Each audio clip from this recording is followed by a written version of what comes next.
ماہ مبارک ایسے وقت میں آ رہا ہے کہ جیسا وقت میں اب تک ہم سب کی زندگی میں کبھی ایسے حالات میں ماہ مبارک نہیں آیا تھا۔ ایک پہلو بہت مثبت ہے ان حالات میں ماہ رمضان کے آنے کا، بہت پازیٹیو پہلو ہے، اور وہ یہ ہے کہ سب حیران و پریشان ہیں، سب کے دل ڈرے سہمے گھبرائے ہوئے ہیں، اور بہت سو کے دل تو ٹوٹے ہوئے ہیں۔ بچہ جب پریشان ہوتا ہے تو اپنی ماں کے پاس دوڑ کے آتا ہے۔ ماں کو، بچے کو یقین ہوتا ہے کہ ماں مجھے سہارا دے گی، تسلی دے گی، اور میں ماں کی قدموں سے لپٹ کر اس کی گود میں آ کر ان پریشانیوں سے چھٹکارا پا جاؤں گا، اس پریشانی سے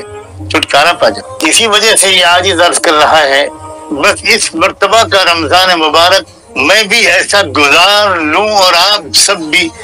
کہ ہم میں سے کسی نے ایسا رمضان اب تک نہ گزارا۔ اسی گزارش اور دعا کے لیے حاضر ہوا ہوں۔ اللہ کے واسطے آپ میرے لیے یہ دعا کر دیں کہ اس بار کا ماہ رمضان میں ایسا گزار سکوں جیسا اب تک میں نے کبھی نہیں گزارا۔ آپ جانتے ہیں اور آپ جانتی ہیں کہ یہ مہینہ رحمت کا، مغفرت کا، اور جہنم سے، عذاب سے آزادی کا مہینہ ہے۔ آپ یہ بھی جانتے ہیں اور جانتی ہیں کہ یہ مہینہ توبہ کا مہینہ ہے، معافی مانگنے کا مہینہ ہے،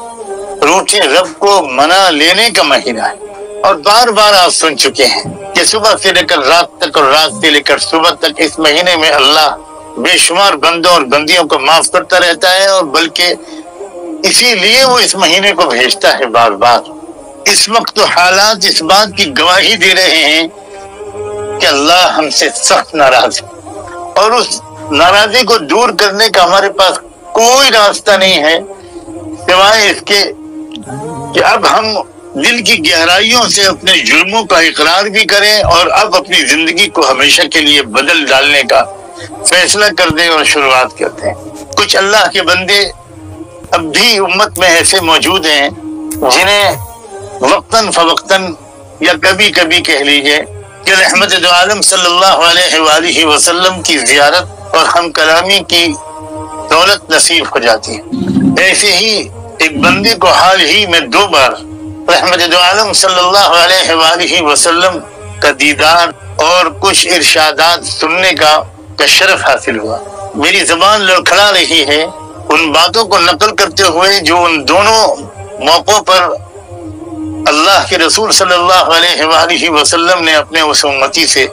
ارشاد فرمائی، لیکن امانت کے طور پر آپ تک پہنچانے کی کوشش کرتا ہوں، اور اللہ کرے سچے دل سے میں سب سے زیادہ اپنے آپ کو ہی اس کی وجہ اور مخاطب سمجھ سکوں، کسی ریاکاری کے بغیر۔ ایک بار کی زیارت کے موقع پر اللہ کے پاک رسول صلی اللہ علیہ وآلہ وسلم نے ارشاد فرمایا کہ میری امت نے میرے دین کو ڈھا دیا، میری امت نے میرے دین کو ڈھا دیا۔ بہت مغموم شکل میں نظر آیا اور ایک ایسے مکان میں نظر آیا جس کی چھت گر چکی تھی، اور اس موقع پر آپ نے یہ جملہ ارشاد فرمایا بڑے غم کے ساتھ اس بندے سے کہ میری امت نے میرے دین کو ڈھا دیا۔ اور دوسری بار تھوڑی دن کے بعد پھر زیارت نصیب ہوئی تو اس بندے کے کہنے کے مطابق رحمت دو عالم صلی اللہ علیہ وآلہ وسلم نے جو جملہ ارشاد فرمایا وہ کچھ اس طرح کا تھا کہ میرے اپنوں نے مجھے چھوڑ دیا، میرے اپنوں نے مجھے چھوڑ دیا، میرے اپنوں نے مجھے چھوڑ دیا۔ کیا دنیا بھر کے حالات کیا اس بات کی دلیل نہیں ہے کہ رب ہم سے راضی نہیں ہے؟ سچے دل سے اللہ کرے کہ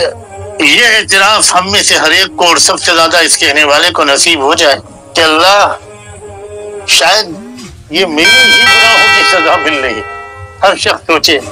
بس اس رمضان میں مختصر سی بات اس وقت کرنا چاہتا ہوں، اس رمضان میں سب لوگ اپنے رب سے لپٹ جائیں، قدموں پہ پڑ جائیں، منا لیں، راضی کر لیں، راضی کر لیں، راضی کر لیں۔ روزمرہ کے مشوروں کو بہت کم کر دیں۔ میں ان ماؤں سے بھی کہتا ہوں، بیٹیوں سے بھی کہتا ہوں، نوجوانوں سے بھی کہتا ہوں، اپنے بھائیوں سے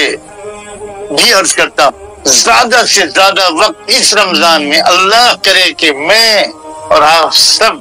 دعا میں، معافی مانگنے میں، توبہ کرنے میں، تلاوت کرنے میں اور درود شریف میں گزاریں۔ جس قسم کی سازشیں اس دجالی دور میں ہو رہی ہیں، جو اصل سبب ہیں، ظاہری سبب ہمارے گناہوں کے نتیجے میں، ہماری غفلت کے نتیجے میں، دین کو چھوڑ دینے کے نتیجے میں، دین کو ڈھا دینے کے نتیجے میں جو شیطانی اور دجالی طاقتوں کو مسلط ہو جانے کا موقع مل گیا ہے، اور وہ عجیب و غریب سازشیں کر رہی ہیں، ان کے ہر طرح کی شرارتوں اور سازشوں اور ان کے نقصانات سے بچنے کے لیے ماہرین بتاتے ہیں کہ سب سے زیادہ مؤثر عمل کثرت سے قرآن کی تلاوت کرنا ہے۔ جو لوگ آج کل اس وقت پوری دنیا کو کنٹرول کر رہے ہیں اللہ تعالیٰ کی ایک بنائے ہوئے منصوبے کے مطابق اور ہماری گناہوں کی وجہ سے، ان کے آباء و اجداد کا کردار قرآن میں بتایا گیا تھا۔ نبذوا کتاب اللہ وراء ظہورہم واتبعوا ما تتلو الشیاطین علی ملک سلیمان۔ جو لوگ میرے اشارے کو سمجھ سکتے ہیں، علماء کرام تو ضرور سمجھ رہے ہیں کہ وہی لوگ ہیں جو اس وقت پورے نظم عالم پر ان کو قابو دے دیا گیا ہے، اور یہ عین ان اطلاعات کے مطابق ہے جو اللہ کے رسول صلی اللہ علیہ وآلہ وسلم نے اپنے ان بے شمار ارشادات میں بیان فرمایا تھا، جو ارشادات دجال اور اس کے فتنے کے بارے میں حدیث کی کتابوں میں بھرے ہوئے۔ آپ میں سے جو لوگ بہت عرصے سے مجھ طالب علم کی گفتگویں سنتے رہے ہیں یا مضامین پڑھتے رہے ہیں، آپ کو اندازہ ہوگا کہ 20-30 سال سے یہ آج اس کہنے کی کوشش کر رہا ہے کہ یہ عام زمانہ نہیں ہے، یہ آخر الزمان شروع ہو چکا ہے، اور بڑی تیزی کے ساتھ وہ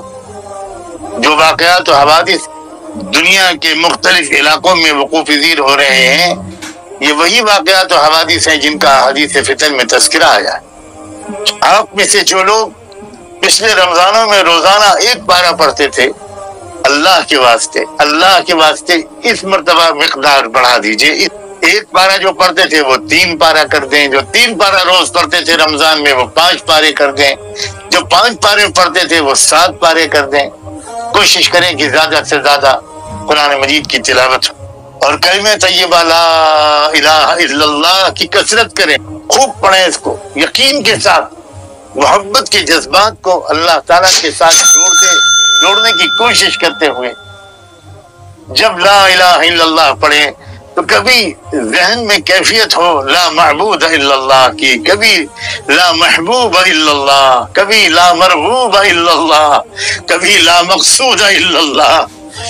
ہمیں اعتراف کرنا چاہیے کہ ہم غافل ہو گئے، ہم بہت غافل ہو گئے، ہم مزے لے کر کلمے نہیں پڑھتے، ہم کیفیت کے ساتھ قرآن نہیں پڑھتے، بہت غافل ہو۔ بس میرا اللہ ستار بھی ہے اور غفار بھی ہے،